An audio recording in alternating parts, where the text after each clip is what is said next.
देखिए बच्चों, good morning. और आप लोगों के सामने सबसे पहले देखिए भक्तिकाल के कवि सूरदास के बारे में हम बताने जा रहे हैं। सबसे पहले इनकी जीवन परिचय के बारे में जान लीजिए। जो आपके बोर्ड परीक्षा में अक्सर सूरदास, कबीरदास और तुलसीदास सबके बारे में पूछा जाता है, बिहारी लाल के बारे में हाई स्कूल की परीक्षाओं में पूछा जाता है। तो सबसे पहले हम सूरदास के बारे में बताने वाले हैं, जीवन परिचय। तो सूरदास देखिए भक्तिकाल के कवि थे। भक्तिकाल के कृष्ण सरैक शाखा के कवि थे और इनका जन्म के बारे में विद्वानों में अलग अलग मत है। कुछ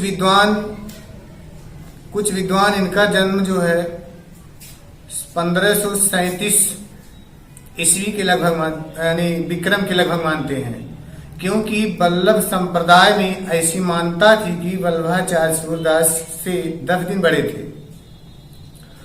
और इनके जन्म के संबंध में लोग बताते हैं कि सूरदास जी का जन्म आगरा से मथुरा जाने वाली सड़क पर स्थित रुनकता नामक गांव में हुआ था। और कुछ विद्वान दिल्ली के निकट सीही ग्राम मानते हैं। और कुछ विद्वान ये कहते हैं कि सूरदास जो है जन्म से अंधे थे। और कुछ विद्वान ये मानते हैं कि वो जन्म से अंधे नहीं थे, बाद में वो अंधे हुए थे, क्योंकि भगवान श्री कृष्ण का उनको एक बार उनका दर्शन हुआ, उसके बाद में इन्होंने अपनी आंखों को, लोग बताते हैं, बाद में वो अंधे हो गए अपने आप। एक बार भगवान श्री कृष्ण को देखे। लेकिन सूरदास जी के बारे में ये आप जान लीजिए कि जितना इन्होंने सूरदास जी ने जितना भगवान श्री कृष्ण की महिमा का वर्णन अपनी बंद आंखों से किया, उतना कोई भी कवि अपनी खुले आंखों से नहीं कर सकता है। और इसी नाते वो हिंदी काव्य में इनका नाम जाना जाता है और सूरदास जी को महान कवि के रूप में जाना जाता है, क्योंकि सूरदास जी जो थे यह भगवान श्री कृष्ण के बारे में, उनकी बाल अवस्था के बारे में और जितना मार्मिक वर्णन किया है, किसी कवि के लिए असंभव है। और इन्होंने वात्सल श्रृंगार, भगवान श्री कृष्ण के वात्सल यानी बचपन में भगवान श्री कृष्ण ने अपनी माता यशोदा के साथ किस तरह से अपनी माता को प्रसन्न करते थे अपनी बाल लीला के माध्यम से, और उनकी बाल लीला का सूरदास जी ने किस तरह से मार्मिक चित्रण खींचा है, उसी प्रकार इनकी श्रृंगारिकता का वर्णन सूरदास ने किस तरह से हिंदी काव्य में दर्शाया है, जो अन्य कवि के लिए संभव है। तो सूरदास के जीवन के बारे में आपने जाना कि सूरदास जी के जन्म के बारे में विद्वानों का 2 मतभेद रहा। और अभी आपको हमने बताया है कि कुछ विद्वान उनको हमने बताया है कि जहां जहां उनका जन्म स्थान हुआ वो आप लोग पढ़ लीजिएगा। उनकी जन्म तिथि के बारे में आप जाने रहे, जन्म स्थान रुनकता आगरा और जन्म मृत्यु स्थान यानी 1478 ईस्वी में इनका जन्म हुआ था और 1583 ईस्वी में इनकी मृत्यु हुई थी। इनके पिता का नाम पंडित रामदास था। इस तरह से इनका ये जीवन परिचय रहा। अब इनकी साहित्यिक विशेषताओं के बारे में जान लीजिए। इनकी साहित्यिक विशेषताएं ये रही, काव्य के क्षेत्र में इन्होंने जिस कविता को भगवान श्री कृष्ण की जिन भाषाओं का इन्होंने प्रयोग किया वो ब्रजभाषा में लिखे। अपनी जितनी भी कविताएं लिखी रही वो ब्रजभाषा में इन्होंने लिखा और ये अपनी उसी ब्रजभाषा के माध्यम से कविता करने के नाते लोग उससे अन्य कवि ही प्रेरित हुए और इस नाते यह जो है हिंदी साहित्य के इतिहास में इनका नाम महान कवियों में गिना जाता है।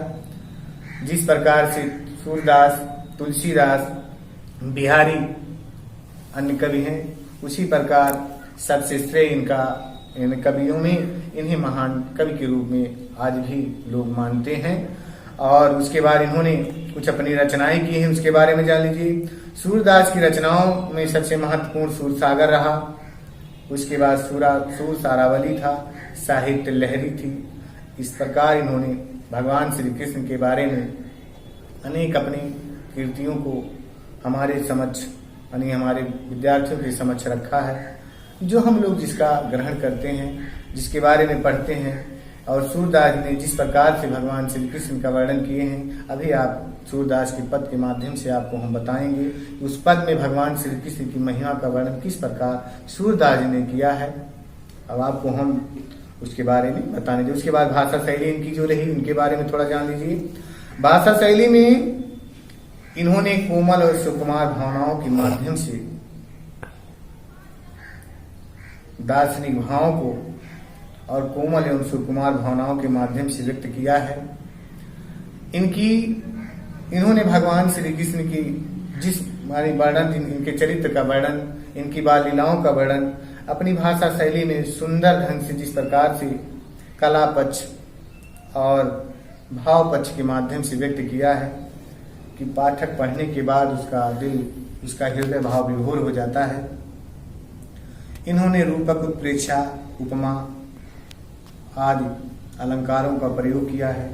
वात्सल और श्रृंगार रस के साथ साथ इन्होंने भगवान श्री कृष्ण के गुणों का बहुत ही सुंदर ढंग से वर्णन किया है, जिसके माध्यम से इनकी भाषा शैली जो है सुंदर और सुदृढ़ है, जिसकी हम आज भी मधुर गुण से इनकी प्रधानता के बारे में जानते हैं।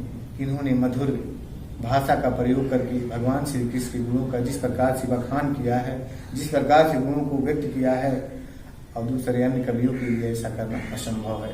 तो ये रही उनकी जो है जीवन परिचय और साहित्यिक विशेषताएं, और उसके बाद रचनाएं और भाषा शैली, ये रही उनकी जीवन परिचय ये सब। और आप इसको अच्छी तरह से देख लीजिएगा। इसके बाद एक पद इनके बारे में हम पढ़ाने जा रहे हैं, उसके बाद फिर अगली बार हम आपको फिर पढ़ाएंगे। एक बात देखिए, इनका पद इन्होंने लिखा है पद में कि चरण कमल बंदो हरिराई। सूरदास ने भगवान श्री कृष्ण के बारे में लिखा है कि चरण कमल बंदो हरिराई, कि हे ईश्वर मैं आपके चरणवत कमलों की वंदना करता हूँ। जाकी कृपा पंगुस गिर लंघे, यानी जिसकी कृपा से लंगड़ा पहाड़ को नाग जाता है, अंधे को सब कुछ दर्शाई, और अंधे को सब कुछ दिखाई देने लगता है, और बहिरो सुने गूंगे पुनपुले, और बहिरा सुनने लगता है और गूंगा बोलने लगता है, और रंग चले सिर छत्र धराई, और गरीब व्यक्ति अपने सिर को ऊंचा करके चलने लगता है, और सूर्य श्यामी करुणा में बार बार बंद होते पाई। सूरदास जी कहते हैं कि हे भगवान दया के सागर भगवान श्री कृष्ण, मैं आपके चरणों की वंदना बार बार करता हूँ। बस ये रहा। उसके बाद कल अगली पंक्तियां आपको हम फिर बताएंगे।